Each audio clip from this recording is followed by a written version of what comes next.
Hello everybody, Adrian Plass here, Yes, and Bridget, hello. and it's number 289, I think, in Sounding the Shadows. It is, and it's also Boxing Day, and we're recording this late on Christmas night, aren't we? Yes, we are. Having eaten quite a lot and Yeah, had a good day. yeah. And there have been a sort of avalanche of gifts because we have our grandson with us, as well as other Yes, most of the other avalanche members is of the his, I think. family. What? Well, most of the avalanche is, That's what I mean, yeah. I mean, but they're large, even if they're not significant, really. We've tried to move away a bit from him tearing open everything and then sprinting away to the next one. But the thing about gifts for not just for small children, but certainly for him, is that you can never actually predict which of the ones that will really grab him and which ones won't, and which ones will take time to become something he really values. I mean, this year we gave him a keyboard, didn't we? A mechanical keyboard. Well, he's 4 coming up to 5, and they're quite a musical bunch. But we also gave him, because we're staying away in a house on the Yorkshire Moors with the family, because it's the only way we can all get together, isn't it? And because we need to be in a ground floor room, we're in a little annex in the garden. So I gave him a head torch, so he had the kit to be able to come down while it was still dark, which actually he has taken advantage of. Oh, he's loved it. Yeah. But that's such a small, cheap thing. Yeah. And I think it's up there with the present of the year, really. I think the the keyboard will grow. You know, he'll do bits and pieces on it. He'll do it with his daddy and his mummy, and I think eventually he'll be fascinated by it, as he is with all things that he wants to work out, which is interesting, really. And you gave me, at the beginning of the week, a book by Michael Connolly. And Michael Connolly is a crime writer, and my favourite, not just my favourite crime writer, but a writer of such intensity in his plot building and his characterization so this week, while we're away, I've had the incredible luxury every night of reading another section of the latest book and enjoying it enormously. Yeah, it's interesting to know what counts as a luxury, really, especially when you go away. To not have bubbles. Doesn't matter if they're cheap bubbles, but bubbles for a bath. A bath without bubbles feels like a sad, lonely affair, really. It doesn't even matter if they're cheap ones. So that's one of the essentials, I think, luxuries when we go away. Well, it is, except sadly at the moment neither of us are very good at getting in and out of baths. Well, that's true. Yeah, That's true. but it did make me think about over the years the things that have really meant something, and it's far from being just Christmas time or birthdays or anything like that. There have been tiny things people have said that have warmed me in ways that I could never have imagined. People who saw a need in me that they recognised and didn't make a fuss about, but just made it possible for me to feel a little bit better about what was happening to me. Yeah. Yes, and I mean, there are times when you can look back and think of something someone said or did that you probably didn't particularly think all that much about at the time. And I think that even applies to looking at the life of Jesus, actually, that different things kind of spring at you, really. Something that's become really important. I know his relationship with Peter has been a huge part of your understanding of Jesus, hasn't it? Yeah. And just that understanding, just that things will be the right things at the right time, interesting at the right time, or have an effect on you at a particular time. Instead of being told what somebody else has thought about something, which isn't automatically relevant or appropriate for you, really, which is, I think has been quite a problem. In what way? What do you mean? Well, that sometimes somebody will have been affected by something, whether it's in the Bible or whether it's part of their Christian teaching. Yeah. And because it's been effective for them, Yeah. there is an assumption it will be for you. Oh, I see. Yeah. Yeah. And actually, Yeah. you have to be so careful about that, because Yeah. it's lovely to hear their enthusiasm about it if that's right for them. Yeah. I mean, it's the same with things like films, you know. If you bang on about something you've enjoyed, it doesn't necessarily mean that somebody else is actually going to enjoy it Yeah. Well, we've or take something from it. often talked, haven't we, about the fact that God must be slightly bemused and disappointed that people seem to only know about 8 scriptures Yeah. that they use when they pray for people. I mean, the one about, God has plans for you, plans for good, which is a great thing as a concept. It's fine, but But it's not specific, and if you start Exactly, thinking it's yeah. specifically designed Yeah. for the person that you're talking to, you have to double, treble, what's it, check it, don't you? Because it might well be that it isn't. well, it's the reason for it, of course, is that it's such a relief to be able to dredge something up Yeah. that feels as though it's something that works or makes things better. And I was talking to someone on the phone this week about the fact that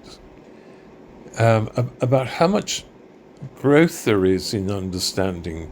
If you stick with what might not be Christianity, might be any religion or any particular interest, but if you stick with it, there seem to be 2 roads you can go on. One is to hunker down and say, I've got this now.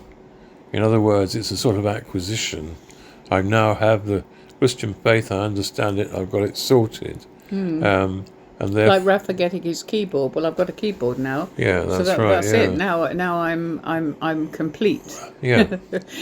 Don't actually have to learn to play it. Or you go another way, which is probably equally alarming and exciting, which is where you gradually learn that it's absolutely fine to open your brain and think about things from angles, points of view that you never did before, and to ask yourself why people don't do that. I mean, I know when I've often talked about when I first started writing, and people said, don't, go and look at the stuff in the magazines and things, and you look at it and you think, well, I don't want to be stuck there with a pattern.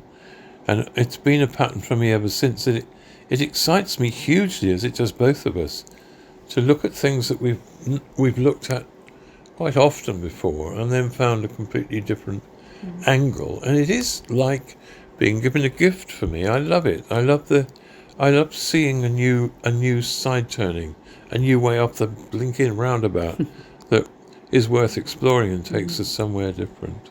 If you think about a crime writer, how difficult is it to find a new way, a new path, but you do within your imagination, or rather they do, because it's essential. Otherwise, it would be the same story, which it is in some areas of television. That I think they call it cozy crime now, which is completely predictable and will be solved by the end of an episode, despite the fact that apparently nobody could have done it. They all do seem to end with circles of people being addressed by the main person in the TV program or whatever it is, finally whittling them down to the one who did it. Yeah, but I suppose what I mean is those are cozy crime, and you can have cozy Christianity, you can have cozy services where you know exactly what's going to happen. Somebody says it, you respond to it, and then you have tea and coffee and go home. And I think there's times when that's what I want, I want cozy crime on TV, and I want none challenging a bit of a non-challenging walk, if you like, with God. I'd like to be in the green pasture bit. All right, okay. I don't really fancy the rest of it. And then there are other times when it's possible to be braver. It's possible to try new food, or to try a new style of novels, or to try to learn the keyboard, or to try to really understand part of the Bible that's just left you cold in the past. Or that you haven't noticed. Or that you haven't even Right, noticed. it is It's a big book. Yeah, yeah. Yes. Yeah. Yeah. Well, I know in our church there's the challenge to read the Bible in a year. I know I've started that several times. I don't think I've ever quite got there, but maybe I'll start again. You Maybe I'll think you start. will do that? Yes, I think I will. I'll start. I have to say that I don't think I'm ever going to do that. I Right. mean, I'm not saying it isn't a good idea. I mean, I know some people really have really enjoyed it and benefited from it, and I do understand that, but it's just not quite where I'm at, I suppose. I don't know. No. No, I mean, oh, I don't know. I don't know. It's a new year starting. It's a new, and for us, there are different challenges now. I look at our children and then at their children, and I think, the challenges are going to be huge in the world they're living in, and for little children growing up, goodness knows what the world will be like for them. And the whole AI threat seems to be one of the biggest scary things, the scary monster that is just behind you, in front of you, to the side of you, and whatever, that you can't just dismiss in a pantomime. It's a very big thing. But for us, there are different challenges, aren't there? And it's facing a different period of our lives, which feels pretty unknown, really. It does, but a part of me has always found darkness sweet and strange. Always. I It's true.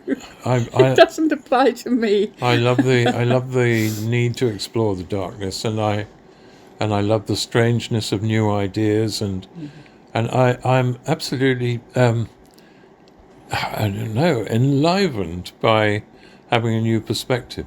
I mean, I remember one of the things that I've certainly talked about before is that I had two friends, we were talking about them the other day, who, when I was 16, changed my life, because I didn't think very much of myself at all.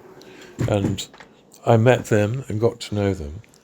And they changed my view of myself so, perhaps not totally, but so deeply and profoundly, because of how they were to me. They were so kind and so appreciative of me. And one of the things I am very ashamed of, really, is that when at that time, I wasn't a Christian in any sense, and then I was, and I kind of discounted these people, Yeah. because they didn't fit into a very limited view of what faith is. And actually, I mean, if ever there was a gift to me that made the rest of my life possible in a different way, it was them. So opportunities to be kind to people, not necessarily to thrust something on them that Yes, they I mean, but what do don't you want. think, about the idea of the sort of new perspective that you might have? I mean, just before Christmas, I'm sure many people had talks about Elizabeth and Zechariah, and how suddenly in their old age they were faced with something. They may have wanted it all their lives, but suddenly they've got a child, and anyone who's had a child knows it's jolly hard work having a child, even if you've longed for one, and that it was a completely new thing. What do you mean it was? What do you think it was a gift they didn't want? No, I think they really did, but no, I don't mean that. But I mean, sometimes we can want things that are actually a much bigger shock to the system than they were expecting. And I mean, the thing is that when you get older, you don't know what shocks there are going to be and how open you are for them. I don't see how you can be, really. But at the same time, that has to be, surely, I don't know why I said surely, there has to be part of what one's thinking, that maybe there are different sorts of adventures. And certainly you find great value, don't you, in email and in conversation, even though physically you're not that great. I mean, you do love hearing people's stories, and you love thinking about it and trying to get back to them with truthfully and carefully and lovingly, really. It's interesting you say that. I mean, it's a huge gift. One great huge gift I think I've been given is that I truly enjoy listening You to do. people, And you actually do quite enjoy writing. and So therefore, when I'm you... not waiting to for them to finish so that I can tell them what I think. Although much as I do enjoy that at times, but I love it. I'm so pleased that it, a time comes when I can actually be allowed into the life of somebody else. And I that really thank God doesn't for that. stop, does it? It doesn't No, it need to doesn't. stop. That's what No. I mean. I mean, I know quite a lot of people who are older than us who still find that that just being a friend and just being a listener and being something, a go-to, if you like, is so important in the world that we're in. But it's not quite the same as physically going off on adventures, is it? No, it's not. But there are adventures. No, I mean, at the moment I find physical deterioration extremely tiresome, Yes, that is as the you right do. word, isn't Yeah, it? Tiresome and it's annoying. it is really annoying. But on the other hand, no, I don't know about the other hand, actually. It is tiresome. No other hand to that. But I'd be loved to know what other people have found if if circumstances have changed so that they can't be out there and be quite as active as they were. Yes, it would be interesting to know that. I think one of the things about gifts is that the right gift at the right time is hugely uplifting. I mean, going back to Jesus and the ointment and all that. One of the bewildering, often quite annoying and frustrating and inspiring aspects of understanding what being a follower is, or I forgot where I started the grammar of that sentence, is when you realize that almost anything you say that is definite will have an exception.